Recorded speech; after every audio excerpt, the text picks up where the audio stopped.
Hello, कैसे हैं आप लोग बताइए? उम्मीद करती हूँ सब लोग स्वस्थ होंगे, अच्छे होंगे, अपना ख़्याल रख रहे होंगे। सबसे बड़ी समस्या आती है ना जब कभी-कभी बुक हम कई प्रकार की पढ़ते हैं या मैं बार-बार बोलती हूँ कि जब हम लोग टीज़ीटी, पीज़ीटी के लिए किसी एक ऑथराइज़्ड बुक राइटर की लेने की कोशिश करते हैं तो समझ नहीं पाते क्या लें। जैसे मंजू पाटनी जी की ले ली, वृंदा सिंह जी की ले ली, ऐसे ले ली, तो समस्या आती है। जैसे बहुत सी बुक ऐसी हैं जिसमें धन व्यवस्थापन जो है वो तो दिया हुआ है, लेकिन जो विनियोग है उसका अलग-अलग चीज़ देकर रखा है कि कौन-सा विनियोग लंबे टर्म में होता है, कौन-सा कम। किसी-किसी में दिया है, किसी-किसी में दिया भी नहीं है। किसी-किसी में कुछ चीज़ें लॉन्ग, शॉर्ट, मिडिल सब कुछ दे रखा है एक ही चीज़ को, ठीक है? तो आज हम लोग समझते हैं पीपीटी है, मैंने खोज के निकाला है इसको और इसके माध्यम से समझेंगे और आपको लास्ट तक बने रहेंगे तो ये भी बताते चलेंगे कि लंबा, छोटा, मध्यम अगर ऐसी चीज़ें आती हैं तो आप क्या लगाएँगे, ठीक है? चलिए, धन प्रबंधन कैसे कहता है? धन को कम खर्च करना होता है, कम खर्च से अधिक आवश्यकताएँ पूरी करना होता है, ये सब मैं बता चुकी हूँ। इसलिए रफ़ली बताऊँगी मैं इसको, लंबी वीडियो नहीं बनाने वाली कि हाँ, इसको मैं दोबारा ये सब मैंने बता दिया है और आप जाकर देखेंगे जब मैनेजमेंट में, तो वहाँ पर आपको मिलेगा। ठीक है? पूरी आवश्यकता और गुणवत्ता में कमी ना रहे, ये सारी चीज़ों को जो है धन व्यवस्थापन कहते हैं। कुल मिला के कहने का मतलब मितव्ययता होनी चाहिए, समझदारी होनी चाहिए, सूझबूझ होनी चाहिए और आपको किस प्रकार से क्या करना है, वो करना चाहिए। एक मोटा-मोटी समझ लेते हैं, जैसे हम लोग कभी-कभी शॉपिंग करते हैं ऑनलाइन, ऑफ़लाइन तो साथ में पति-देव रहते हैं, सास रहती हैं, कोई रहते हैं, तो हम लोग जो चाहते हैं वो भी नहीं खरीद पाते। लेकिन ऑनलाइन शॉपिंग किया जाता है जब, तो क्या होता है कि हमको लेना होता है एक लिपस्टिक और हम एक लिपस्टिक ना पाकर जो हम पूरा बंडल उठा लेते हैं कि चलो ठीक है सस्ते में मिल रहा है लंबा चलेगा। लेकिन बाद में पता चलता है कि जो एक लिपस्टिक तो कम से कम कितना भी लगाओ आप दिन-रात, कुछ भी करो तो 2 दिन 2 महीने, हद 3 महीने में ख़त्म हो जाती है। लेकिन आपने 12 सेट ले रखा तो आप क्या करोगे? इसी प्रकार से हर चीज़ है, ब्लाउज़ है, साड़ी है, कपड़े हैं, आपके फ्रिज के बॉटल्स हैं, आपकी बहुत सारी चीज़ें ऐसी आ जाती हैं, ठीक है? तो वहाँ पर दिमाग लगाना है कि नहीं बढ़िया ले लें, 1 ले लूँ, 2 महीने चलेगी उसके बाद फिर मैं दोबारा ले लूँगी, वो चीज़ ज़्यादा अच्छी होती है। ब्लाउज़ हो, साड़ी हो, आपका सूट हो, जीन्स टॉप हो, जो भी पहनते हो, जो भी आप खरीदते हो, ये मितव्ययता, समझदारी, सूझबूझ होती है और आपके लिए उपयोगी होती है, ठीक है? पारिवारिक आय कौन-कौन सी होती है? सबको पता है किसी भी परिवार को धन रूप में जो भी आय आती है उसको पारिवारिक आय कहते हैं। पारिवारिक आय जो होती है सबको पता है कि 3 प्रकार की होती है, ठीक है? पारिवारिक आय 3 प्रकार की होती है। आप इसको जो है इसका देखिए परिवार के सदस्यों को एक निश्चित अवधि में कमाए गए धन को पारिवारिक आय बोलते हैं। ऐसा नहीं है कि जो है बच्चा जो होता है वो बड़ा होता है और वो 18 साल से लेके और वो 80 साल तक कमाता रहता है, वो पारिवारिक आय कमा कर दे इकट्ठे आपको 80 साल की उम्र में, तो वो पारिवारिक आय नहीं मानी जाती है। पारिवारिक आय जो नियमित रूप से धन आता रहता है, कोई कमा कर देता है, उसको पारिवारिक आय बोलते हैं, ठीक है? ग्रास और केंडल ने कहा है पारिवारिक आय मुद्रा, वस्तुओं की सेवाएं, संतोष का प्रवाह है, ठीक है? हम लोग क्या बोलते हैं? शारीरिक, मानसिक और आर्थिक। ये 3 आय कौन-सी होती है? जो है आपकी आय होती है, पारिवारिक आय होती है, ठीक है? निखिल डार्सी ही बोलते हैं, आय, पैसे, वस्तुओं, सेवाओं और संतोष का वह प्रवाह है, जो परिवार को अपनी आवश्यकताओं और इच्छाओं को पूरा करने के लिए ज़िम्मेदारियाँ निभाने के लिए किया जाता है। परिवार जो होता है उसकी आय को प्रभावित करने वाले कारक क्या होते हैं, ये आपको समझना है। क्या-क्या होते हैं, रहन-सहन होता है, ये सब मैं बता चुकी हूँ। बार-बार बोल रही हूँ, नहीं तो बाद में ये बोले कि ऐसे मतलब कुछ भी रफ़ली बता दिया। सब बता चुकी हूँ, इसलिए मैं जो है टाइम नहीं आपका ख़राब करी, ठीक? रहन-सहन का हो गया, आपकी जो है धन की स्थिति हो गई, आप कितना विवेक से काम कर रहे हैं, कितना विवेक मतलब कितना बुद्धि से, ध्यान से काम कर रहे हैं, ठीक है? आप किस प्रकार से आपका रहन-सहन है, किस प्रकार से आप उसको खर्च करना चाहते हैं, कितना आपने दिमाग लगाया खर्च करने में, ये क्या हो जाता है प्रभावित करने वाले कारक हो जाते हैं, ठीक है? साथ ही साथ परिवार कैसा है, आपका परिवार जो है संयुक्त है, आपका परिवार एकल है, आप बच्चों के साथ रहते हैं, बच्चे बड़े हो चुके हैं, उस प्रकार से रहते हैं, संतुष्ट है या नहीं है, आप शहरी इलाके में हैं या ग्रामीण इलाके में रहते हैं, टाउन एरिया में रहते हैं, आपके आसपास का किस प्रकार से परिक्षेत्र है, आपके आसपास किस प्रकार से लोग रहते हैं, आप किस प्रकार से अपना स्टेटस मेंटेन करते हैं, आपके बच्चे किस स्कूल में पढ़ते हैं, आप किस प्रकार के कपड़े वेयर करते हैं, आप किस प्रकार के रहन सहन को अफोर्ड करते हैं, ये सारी चीज़ें आपकी क्या होती जाती हैं, जो है आपका परिवार आय को प्रभावित करते हैं। ठीक है, ठीक। अच्छा, इसके बाद में क्या जाता है, आय के वर्गीकरण को देखिए बिल्कुल ध्यान से, 3 प्रकार में करते हैं, मौद्रिक, वास्तविक, मानसिक। मैंने क्या बोला कि आर्थिक, मानसिक और सामाजिक। ठीक है, ये आपकी शारीरिक, मानसिक और आर्थिक। ठीक है। अच्छा, मानसिक को ही सामाजिक भी बोल देते हैं, कई बार मानसिक और सामाजिक एक ही उसमें आ जाता है।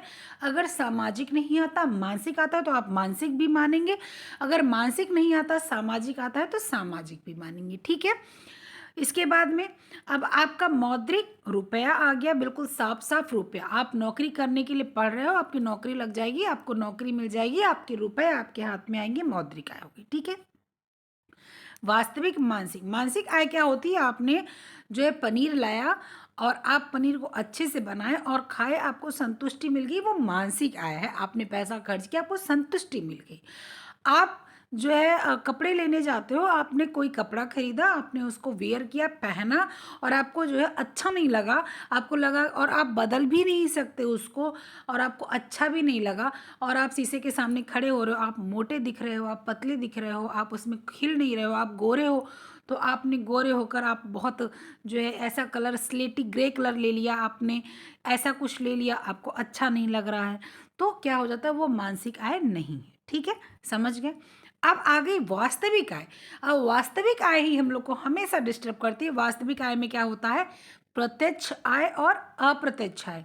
क्या हो जाता है, वास्तविक आय 2 प्रकार से वर्गीकृत की जाती है, प्रत्यक्ष और अप्रत्यक्ष। मैंने इसको भी बता रखा है। ठीक है।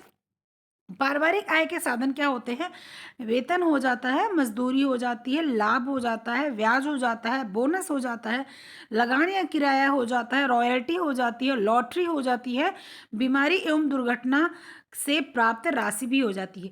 ये जो मैं पढ़ा रही हूँ जिस पीपीटी से, वो आपको मिल जाएगी। ठीक है, क्या हो जाएगी, वो आपको मिल जाएगी, घबराइएगा नहीं। कहाँ पर मिल जाएगी, आपके जो व्हाट्सएप चैनल है वहाँ पर। पारिवारिक आय किस प्रकार की होती है, आप सब लोगों को पता है कि पारिवारिक आय विभिन्न साधनों से परिवार संतुष्ट होता है।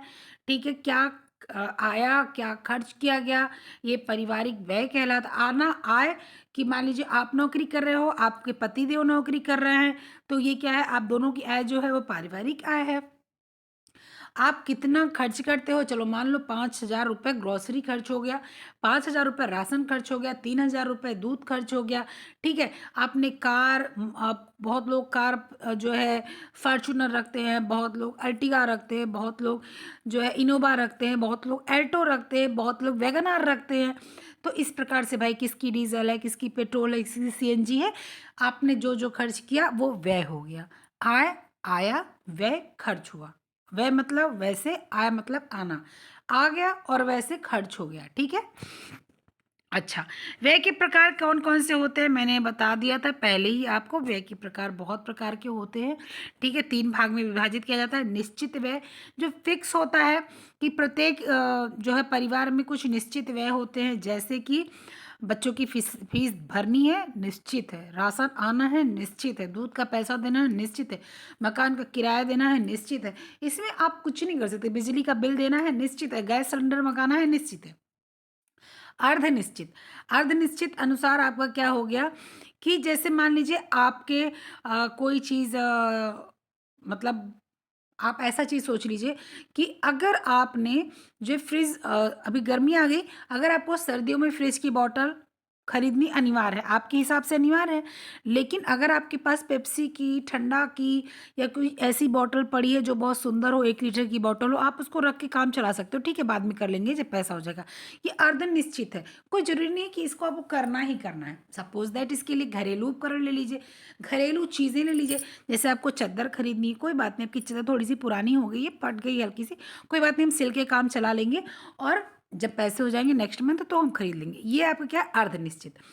अन्य व्यय में क्या आ जाता है, जो बिल्कुल भी अगर आप ना भी लो तो बिल्कुल कोई प्रॉब्लम नहीं, जैसे अनिश्चित व्यय भी करते हैं, इन्हें बिल्कुल भी नहीं अगर जो है व्यय किया जाए तो भी प्रॉब्लम नहीं होती। जैसे मान लीजिए कि वही मैंने भी शुरू-शुरू में बताया कि आपके पास कोई चीज़ है और आप जो है लेने की इच्छा रखें, लेकिन अगर आप नहीं लेंगे तो ठीक है, नहीं लिए कोई बात नहीं, ठीक? उसी प्रकार से जो चीज़ें आप नहीं ले सकते, जैसे मान लीजिए बच्चों को आपने मन कर रहा है पिज़्ज़ा खिलाने का, तो आपने कह दिया कि छोड़ो नहीं खिलाएँगे, वैसे भी नुकसान करता है, घर में ही कुछ बना के खिला देंगे, तो वो क्या है? कोई मतलब नहीं उसका, आप खर्च करो या ना खर्च करो, ठीक है? तो ये है। इसके अलावा परिवार में 2 व्यय के प्रकार किए जाते हैं, व्यक्तिगत व्यय, सामाजिक व्यय। आपको ये भी पता है व्यक्तिगत मतलब अपने ऊपर, सामाजिक मतलब पूरे परिवार के ऊपर, हर खर्च के ऊपर, ठीक है? परिवार हो गया, समाज हो गया, भेंट देना है, उपहार देना है, बर्थडे है, शादी है, मैरिज एनिवर्सरी है, इन सबको जो है आप सामाजिक व्यय बोल देंगे। व्यक्तिगत व्यय मतलब अपने ऊपर, अपनी खर्च कर लिया, लाली लिपस्टिक, क्रीम, पाउडर, दवा, दारू, दुनिया भर का उसमें जो सामान आ गया। व्यय को प्रभावित करने वाले कारक क्या क्या होते हैं? पारिवारिक ढांचा, परिवार के सदस्यों की संख्या, परिवार की कुल आय, सामाजिक धार्मिक परंपराएं, मनोवैज्ञानिक स्थिति, परिवार के स्तर, व्यय का प्रकार, शारीरिक स्थिति, रहने का स्थान, गृह स्वामिनी की विवेकशीलता, ये सब आपको पता है, इसमें कुछ बताना नहीं है, ठीक है? बचत भी आपको पता है। बचत का एक क्वेश्चन आप लोगों को बार बार समस्या कर रहा है ना, कि बचत किस प्रकार का होता है। कीन्स के अनुसार वर्तमान आय, वर्तमान उपभोग व्यय पर आधिक्य को बचत कहा जाता है, ठीक है? मतलब आपके पास रुपए आए 5,000, आपने व्यय किए 4,500, सारे व्यय हो गए, आवश्यक व्यय हो गए। ऐसा नहीं कि आवश्यकता आपको बच्चे की फीस जमा करनी, नहीं, हमें भी बचाना है, हम अगले मंथ जमा करेंगे। भले से बच्चे को जो है एग्ज़ाम ना देने दिया जाए, भले से बच्चे को बोल दिया जाए कि तुम घर पे जाओ, जब एग्ज़ाम फीस जमा होगी तभी होगा। तो ये क्या हो जाता है, ऐसे व्यय नहीं, जो चीज़ें आपकी चल जाए काम, ऐसे व्यय आप जो है करेंगे, और जो व्यय आपको नहीं करना है, ऐसे व्यय ना करके आप पैसे बचाते हैं, उसको बचत कहा जाता है, ठीक है? बचत के निर्धारक तत्व क्या-क्या होते हैं? बचत बचत कैसे हो जाता है? बचत सबको पता है कि स्वेच्छा के अनुसार हो जाता है, क्षमता के अनुसार हो जाता है, सुविधाएँ होती हैं, ये सारी चीज़ें हो गई, ठीक है? बचत के साधन क्या-क्या हैं? सबसे बड़ी बात है, तो बचत के साधन ध्यान से देख लीजिए, बैंक, डाकघर बचत बैंक, जीवन बीमा, राष्ट्रीय बचत पत्र, यूनिट्स, उपहार कूपन, लॉटरी चिट व्यवस्था, हिस्से अंशदान, ऋण पत्र और प्रोविडेंट फंड, और भी 2-4 चीज़ें आ जाती हैं। अब इसमें मैं आपको यहाँ पर कुछ चीज़ें आपको मैं बताना चाहती हूँ कि इसमें कुछ चीज़ें बहुत शार्ट उसमें होती है, जैसे चालू खाता। आपके पास पैसे हुए, आप चालू खाते में जमा कर दिए, जिसको बिज़नेस अकाउंट भी बोलते हैं, ठीक है? आपने जमा कर दिए, आप कल गए ले आए, परसों गए ले आए, आप जब मन करा भर रहे हो, जब मन करा निकाल रहे हो, ठीक है? तो ये शॉर्ट टर्म है, आप जब मन करे आप भरो, जब मन करे निकालो। लेकिन उसी प्रकार से जब आप जो है कोई बड़ी योजना, जैसे लाइफ इंश्योरेंस आपने करवा लिया, लाइफ इंश्योरेंस कोई-कोई 25 साल का होता है, कोई-कोई 30 साल का होता है, कोई-कोई 10 साल का होता है, ये तो लॉन्ग टर्म होता है, ठीक है? ये क्या होता है, लॉन्ग टर्म होता है। आप लोग भी घर में देखे होंगे, अगर आपकी शादी नहीं हुई है तो माँ-बाप को देखोगे, शादी हो गई तो हस्बैंड, वाइफ, सास, ससुर सबको देखा होगा। आजकल तो लोग बच्चों के भी इंश्योरेंस करवाते हैं, बच्चा 20 साल का हो जाएगा, नौकरी-चाकरी के लिए उसकी आवश्यकता पड़ेगी, ठीक है? तो ये लॉन्ग टर्म होते हैं बचत, ये विनियोग लॉन्ग टर्म होता है। आज मैंने कर दिया ये लॉन्ग में, थोड़ा-थोड़ा, थोड़ा-थोड़ा जमा करूँगा और लास्ट में मुझे जो है जब ज़रूरत पड़ेगी मिलेगी। जैसे सुकन्या समृद्धि योजना है ना, तो उसमें क्या है कि मिनिमम 1000, अब तो जो अब कर रहा है उसका मिनिमम 2000 हो गया है, तो उसको आज नहीं मिलेगा, जब आपकी लड़की जो है 18 साल की हो जाएगी तब मिलेगा। तो वो क्या है, लॉन्ग टर्म है, आपकी लड़की कल को पढ़ना चाहती है, आपकी लड़की की शादी होना चाहती है, तो वो तब मिलेगा, ठीक है? ये हो गया। लॉन्ग टर्म क्या हो जाता है, इसको एक लॉजिक की तरह समझिए, मैं लास्ट में बताऊँगी भी, कि जो चीज़ें हम जमा तो आज कर रहे हैं, लेकिन मिलनी हमको कम से कम 10, 12, 15, 20 साल बाद है, वो क्या हो जाती है, वो लॉन्ग टर्म हो जाती है, ठीक है? चलें, इसके बाद में यूनिट्स, हम लोग छोटे-छोटे यूनिट्स खरीद लेते हैं। जैसे मान लीजिए आपको 10,000 की आपने एक पर्ची खरीद ली, वो पर्ची कूपन की तरह से है। वो पर्ची किस प्रकार से कि आपने इसको खरीदी और आप 10 साल बाद लगाओगे, 5 साल बाद लगाओगे, शेयर मार्केट्स में ये सब ज़्यादा चलते हैं, तो ये आपको मिलेगा। फिर लॉन्ग टर्म, लेकिन हाँ, शेयर मार्केट जब आएगा तो वहाँ पर आपको एक तय डेट्स दिए होंगे। जैसे शेयर मार्केट में ऐसे भी रुपए लगाए थे, आज मैंने रुपए लगाए, दिन भर हम देख रहे हैं हाँ किस प्रकार से मार्केट है, हम देख रहे हैं मार्केट बढ़ गया, हम रुपए निकाल लिए, ये तो कोई लॉन्ग टर्म नहीं हुआ। लेकिन हमने रुपए लगा दिए 20 साल के लिए कि 20 साल बाद जो होगा वो हम निकालेंगे, वो लॉन्ग टर्म हो गया। ठीक ठीक। अब ये बजट मैंने बता दिया था, बजट के लाभ भी आप सबको पता है, इसमें कोई मतलब नहीं है बताने का। ठीक है, तो ये सारी चीज़ें हम लोगों ने देख ली हैं, सब कुछ इसमें हम लोगों ने पढ़ लिया है। ठीक है, और बजट के मुख्य मद क्या होते हैं ये देख लीजिए।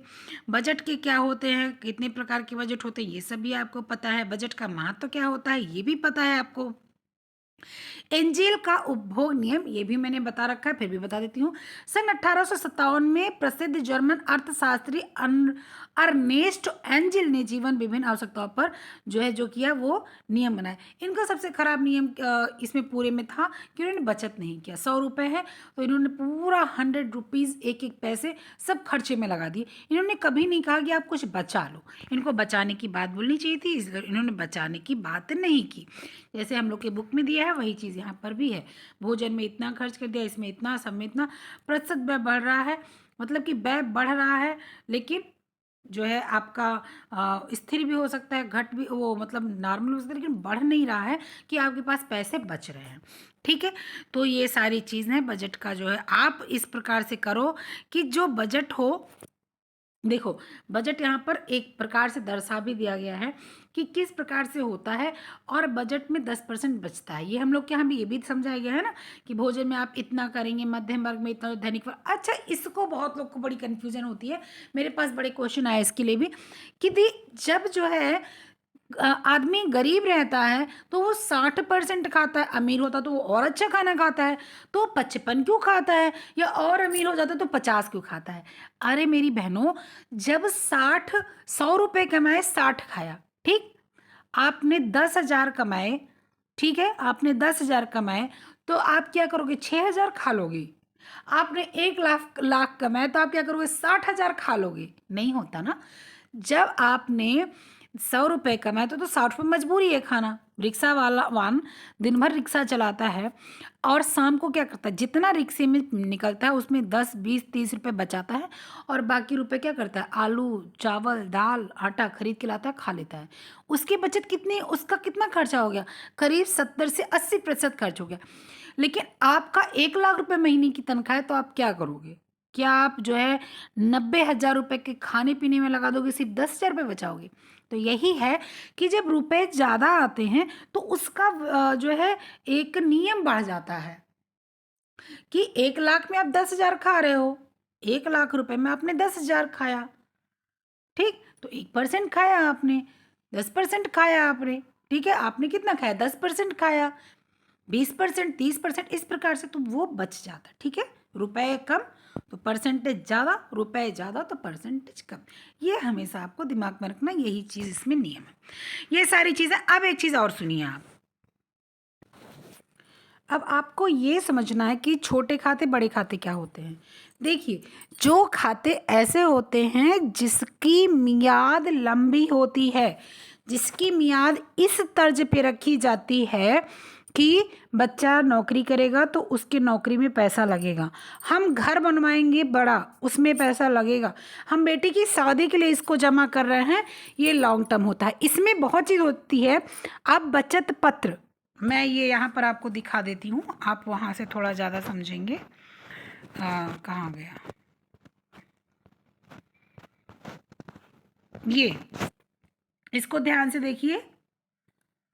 आप क्या करेंगे, बैंक में जाएंगे, बैंक में जाने के बाद में आप एफडी खरीद सकते हैं। एफडी डाकघर में खरीदी जाती है। ठीक है, जिसको पोस्ट ऑफिस सेविंग बैंक में जाना पड़ेगा, और सेविंग आपके लिए क्या कर, FD. FD long term budget होता है, क्योंकि पहले 5 साल होता था, अब 7 साल होता है, 7 या 10 साल, आई थिंक 7 साल होता है। और आप 7 साल करते हैं, फिर आप उसको पलट सकते हैं, 14 साल कर सकते हैं, 10 साल करते हैं, पलट के 20 साल कर सकते हैं। ये लॉन्ग टर्म माना जाता है। अगर मान लीजिए फिक्स डिपॉजिट की बात आती है तो लॉन्ग टर्म मानेंगे आप।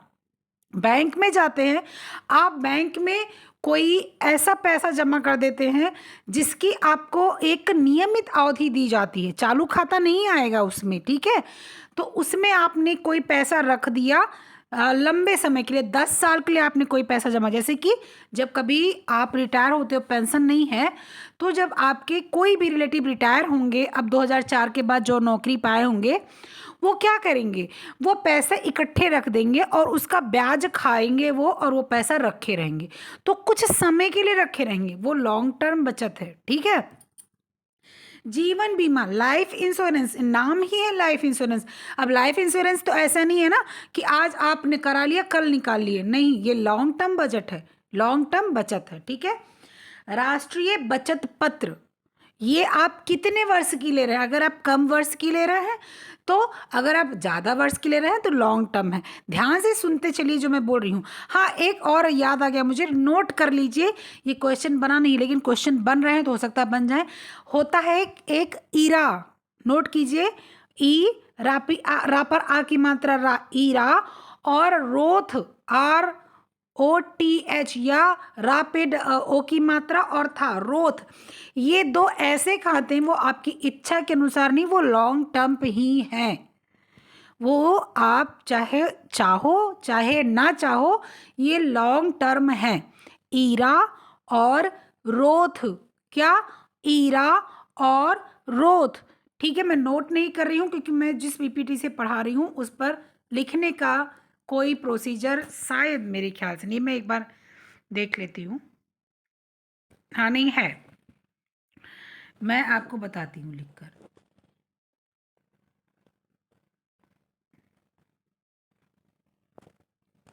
क्या है, ईरा और रोथ, ये दो, अगर अगर आप लोगों ने देखा होगा मेरा ये वीडियो, तो आप लोग मुझे ज़रूर क्वेश्चन करोगे कि मैडम इस खाते के बारे में भी मुझे बता दो, ईरा और रोथ लॉन्ग टर्म बचत खाता है ये, और क्वेश्चन आ सकता है, नेट में भी आ सकता है, टीजीटी पीजीटी में भी आ सकता है, एलटी में भी आ सकता है, आप बीपीएससी का फॉर्म भरे हो अगर तो बीपीएससी में भी आ सकता है, ईरा और रोथ, ठीक है। अच्छा, इसके बाद में क्या आ जाता है आपका, ठीक, इसके बाद में आपका यूनिट्स, यूनिट्स खरीदी जाती है, तो ये आपकी क्या है, ये टाइम के अनुसार है, तो इसलिए इसको हम लोग उतना ध्यान नहीं देते। फिर इसके बाद में क्या आ जाता है, उपहार कूपन, ये भी आपका सेविंग लॉन्ग टर्म नहीं है। इसके बाद लॉटरी, लॉटरी लॉन्ग टर्म नहीं है, वो आपकी लगती है, आप रख लेते हो, उसके बाद जब जमा करते हो तो वो, अब जमा किस हिसाब से करो मैंने पहले बता दिया, ठीक है। हिस्से या अंशदान, हिस्सा लगता है या अंशदान मिलता है, ये लॉन्ग टर्म माना जाता है। देखिए, जैसे मान लीजिए कि नौकरी सॉरी, जैसे मान लीजिए जमीन का बंटवारा होता है, तो जमीन मिलती है, ठीक है, तो क्या है, हम लोग उसको रखे रहते हैं, क्यों रखे रहते हैं, कि कभी समय आया तो हम लोग बेचेंगे, वो लॉन्ग लाइफ इन्वेस्टमेंट है, ठीक है, लॉन्ग लाइफ इन्वेस्टमेंट है। बैंक की बात ये हो गई, ये जमीन जायदाद की बात हो गई। आपने कोई धन, सोना, चांदी, ये सब रखा हुआ है, कब के लिए, लाइफ में कभी कोई मुसीबत आएगी तब के लिए, ठीक है। ऋण पत्र, ऋण पत्र हम लोग लेते हैं अगर, तो ये भी हम लोग 10 साल 15 साल का लेते हैं, ये भी लॉन्ग लाइफ का आता है। और प्रोविडेंट फंड, ये तो आपका पीएफ है, ये आप जैसे कोई सेना की नौकरी होती है, उसमें आप जब चाहे तब निकाल सकते हो, लेकिन हर नौकरी में जब चाहे तब नहीं निकाल सकते हो। अगर आप इसको निकालते नहीं हो तो लाइफ लॉन्ग होता है, जब आप रिटायर होते हो तब आपको ये मिलता है, ठीक है। तो ये इस प्रकार से मैंने आपको बता दिया कि क्या होता है। बुक, हर बार बुक छपती है तो कन्फ्यूज़न बहुत क्रिएट करती है, इसीलिए कभी कभी एक मेंटोर की, या एक मेंटर जिसको आप बोल सकते हो, मेंटोर बोला जाता है, उसकी आवश्यकता पड़ती है, ताकि वो आपको बता सके, ठीक है, ताकि वो आपको क्या करे, बता सके, समझा सके। इसको नोट करना, ईरा और रोथ, ईरा और रोथ दो ऐसा जो है बचत है जो लॉन्ग लाइफ होता है, लंबे समय वाला होता है। इसमें बेटे की शादी, नौकरी, ये वो दुनिया भर का आप काम कर सकते हो, ठीक है? तो मेरे ख्याल से ये वीडियो आपको समझ आ गई होगी और उम्मीद करती हूँ आप लोग का जो इससे सवाल रहा होगा वो भी आप लोग को समझ आया होगा, ठीक है? आप लोग को जो सवाल रहा होगा वो भी समझ आया होगा। अगर नहीं समझ आया होगा कुछ भी इसमें, तो बिल्कुल आप इसमें मुझे बताना कि आपको क्या समझ नहीं आया। मेरे ख्याल से तो ऐसा कुछ होगा नहीं। ठीक है, चलिए फिर नेक्स्ट वीडियो में मिलते हैं आपके किसी भी क्वेरीज के साथ। जो आपको मन करे आप वो क्वेरीज डालिएगा और आपकी जो भी समस्या होगी उसको मैं अपने हर यथासंभव कोशिश करूँगी सॉल्व करने की। चलिए फिर, ओके, बाय।